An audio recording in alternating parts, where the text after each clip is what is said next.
Telugu Desam party మహిళల అభ్యున్నతికి పాటుపడుతుందని MLC కరి పద్మశ్రీ, మాజీ ఎమ్మెల్యే పిల్లి అనంతలక్ష్మి సత్యనారాయణమూర్తి, టీడీపీ రాష్ట్ర అధికార ప్రతినిధి సుంకర పావని, పార్టీ రాష్ట్ర కార్యదర్శి వనమాడి సుస్మిత ఉమాశంకర్ పేర్కొన్నారు. మహానాడులో పార్లమెంట్ మహిళా బిల్లుతో సంబంధం లేకుండా 2029 ఎన్నికలలో మహిళలకు 33% రిజర్వేషన్ అమలు చేసేందుకు తీర్మానం చేసినందుకు కాకినాడ జిల్లా మహిళల ఆధ్వర్యంలో అభినందనలు తెలిపారు. తొలుత స్వర్గీయ నందమూరి తారక రామారావు చిత్రపటానికి పూలమాలలు వేసి నివాళులర్పించారు. ఈ సందర్భంగా వారు మాట్లాడుతూ మహిళా రిజర్వేషన్ బిల్లును తీసుకురావడం ద్వారా టీడీపీ ఒక చారిత్రాత్మక అడుగు వేసిందన్నారు. మహిళలు కేవలం లబ్ధిదారులుగా మిగిలిపోకూడదని, నిర్ణయాలు తీసుకునేవారిగా మారాలని ఈ నిర్ణయం తీసుకోవడం జరిగిందన్నారు. దురదృష్టవశాత్తు ప్రతిపక్ష పార్టీలు మహిళా బిల్లును తిరస్కరించి మహిళా సాధికారతకు అడ్డంకులు సృష్టించడం జరిగిందన్నారు. ఎన్నికల సమయంలో చాలా పార్టీలు మహిళా సాధికారత గురించి మాట్లాడతారు కానీ ఎన్నికల తరువాత మహిళలను మర్చిపోతారన్నారు. కానీ టీడీపీ ఆచరణలో మహిళా సాధికారతను విశ్వసిస్తోందని తెలిపారు. మంత్రి నారా లోకేష్ మహానాడులో తీర్మానాన్ని ప్రవేశపెట్టడం జరిగిందని, దానిని ముఖ్యమంత్రి చంద్రబాబు నాయుడు ఆమోదించడం అభినందనీయమన్నారు. ఈ సమావేశంలో తెలుగుదేశం మహిళా నాయకులు శివరాణి, రాష్ట్ర కార్యదర్శి తుమ్మల సునీత, పాలిక ఉషారాణి, గాయత్రి తదితరులు పాల్గొన్నారు. నారా చంద్రబాబు నాయుడు గారు, అలాగే మన యువనేత లోకేష్ గారు, ఎప్పుడు కూడా విమెన్ ఎంపవర్మెంట్ అన్నది జరిగితే మన సొసైటీ కదా, మన రాష్ట్రం కూడా డెవలప్ అవుతుందనే ఉద్దేశంతో ఈ డెసిషన్ అనేది తీసుకోవడం జరిగింది. సో ఎప్పుడైతే ఒక కుటుంబంలో మహిళ చదువుకుంటుందో కుటుంబం అంతా చదువుకుంటుంది అంటారు. ఎప్పుడైతే తన ఫైనాన్షియల్ బర్డెన్ పంచుకోవడానికి పైకి వస్తుందో ఆ ఫ్యామిలీ అంతా కూడా ఫైనాన్షియల్లీ డెవలప్ అవుతుంది.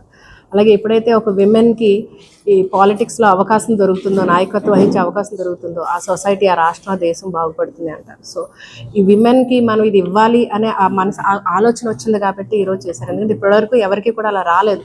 బిల్ కోసం వెయిట్ చేశారు. అంటే ఇన్ని ఇయర్స్, అంటే స్వాతంత్రం వచ్చి 79 సంవత్సరాలు అవుతున్నా కూడా మహిళలకు ఇవ్వాలి అంటే మహిళలకు ఒక బిల్ పాస్ అవ్వాలి అని ఎదురు చూశారు. కానీ మన విజనరీ లీడర్ గౌరవ ముఖ్యమంత్రి నారా చంద్రబాబు నాయుడు గారు బిల్తో ఎటువంటి సంబంధం లేకుండా సొంతంగా, అంటే కేంద్రంలో ఆమోదం లేకపోయినా సరే ఎస్ మనం ఆలోచన చేశాం కాబట్టి మన రాష్ట్ర మహిళకి ఇవ్వాలనేసి రామారావు గారు పెట్టారు. అప్పటి నుంచి కూడా మహిళలకు కూడా సగభాగం ఆస్తులు ఇవ్వటం జరిగింది. ఉద్యోగాల్లో కూడా అందరూ కూడా మహిళలు ఎక్కువగా ఉన్నారు అన్ని చోట్ల కూడా. దీనికి నిదర్శనం అంటే నేనే, రామారావు గారు నాకు 94లో సామలకోట మండలం జడ్పీటీసీగా నాకు ఇవ్వటం జరిగింది. అప్పటి నుంచి ఇప్పటి వరకు కూడా మేము తెలుగుదేశం పార్టీలోని 24 సంవత్సరాలు అయ్యింది నేను ఈ తెలుగుదేశం పార్టీలోకి వచ్చి. నా భర్త అంతకు ముందు నుంచి కూడా తెలుగుదేశం పార్టీలో ఉన్నారు. ఇద్దరం కూడా కలిపి చేయటంలో నియోజకవర్గం అభివృద్ధిలోకి మేమిద్దరం కష్టపడి అన్ని గ్రామాలు కూడా మేము అభివృద్ధి చేయటం జరిగింది. అలాగే మహిళలందరూ కూడా ఈవేళ 33% మహిళకి ఇవ్వటం లోకేష్ బాబు గారు అనౌన్స్ చేయడం కూడా జరిగింది.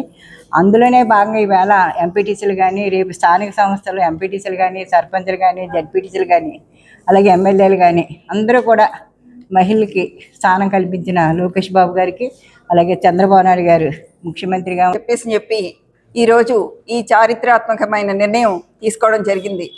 పార్లమెంట్లో ఈ బిల్లుని ప్రవేశపెట్టినా అక్కడ దానికి ఆమోదం కలగకపోయినా సరే మనమైతే మాత్రం ఈ స్టాండ్ తీసుకుందామని చెప్పి లోకేష్ బాబు గారు మహిళలకి ఇంకా మంచి అవకాశాలు ముందుకు రావాలి, వంటింటికే పరిమితం కాకూడదు, గృహిణులుగా ఉండిపోకూడదు, రాజకీయంగా ఎదగాలి, సమాజం బాగుపడాలి అని చెప్పి ఈ నిర్ణయం తీసుకోవడం ద్వారా తెలుగుదేశం పార్టీ ఎప్పుడూ మహిళల పక్షపాతే అని చెప్పడానికి ఇది ఒక నిదర్శనంగా మేమందరం కూడా భావిస్తున్నాం. దీని పరంగా మరి ఈరోజు మా జిల్లాలో ఉన్నటువంటి మహిళా నాయకులు అందరూ కూడా ప్రతి ప్రాంతం నుండి కూడా రావడం, లోకేష్ బాబు గారికి థ్యాంక్ యూ చెప్పాలని చెప్పి వాళ్ళందరూ ఈ సందర్భంగా వచ్చినందుకు వారందరికీ కూడా పేరు పేరున నా హృదయపూర్వక ధన్యవాదాలు తెలియజేసుకుంటున్నాను. అదేవిధంగా మన రాష్ట్రంలోనే కాదు, మన పట్టణంలో ఉన్న మహిళలందరి తరపున కూడా అందరికీ నమస్కారం అండి. మనం ఏదైతే వర్చువల్ మహానాడు జరుపుకున్నామో, ఆయిల్ సంక్షోభం వల్ల, ఆర్థిక సంక్షోభం వల్ల వర్చువల్ మహానాడుకి పిలుపునిచ్చారు మన జాతీయ అధ్యక్షులు నారా చంద్రబాబు నాయుడు గారు. ఈ వర్చువల్ మహానాడుని మనం జరుపుకుని సుమారు 25 లక్షల మంది కార్యకర్తలు పాల్గొనేలాగా దీన్ని చాలా విజయవంతం చేశాము. ఈ మహానాడులో స్త్రీ శక్తి థీమ్తో ఈ మహానాడు జరిగింది. ఈ మహానాడు వేదికగా మా మహిళలకు 33% చట్టసభల్లో అవకాశం కల్పించడానికి తీర్మానం చేశారు లోకేష్ గారు. దాన్ని మన నారా చంద్రబాబు నాయుడు గారు ఆమోదించారు. విమెన్ రిజర్వేషన్ బిల్ పార్లమెంట్ అక్కడ సెంట్రల్లో పాస్ అవ్వకపోయినప్పటికీ కూడా దాన్ని ఇక్కడ మన తెలుగుదేశం పార్టీ ఆమోదించింది. దీని ద్వారా మహిళలకు చాలా మంచి అవకాశాలు దొరుకుతాయి. ఒక మహిళ అభివృద్ధి చెందితే సమాజం అభివృద్ధి చెందుతుంది, కుటుంబం అభివృద్ధి చెందుతుంది, ఆ కుటుంబం ద్వారా సమాజం అభివృద్ధి చెందుతుంది. దీని ద్వారా మన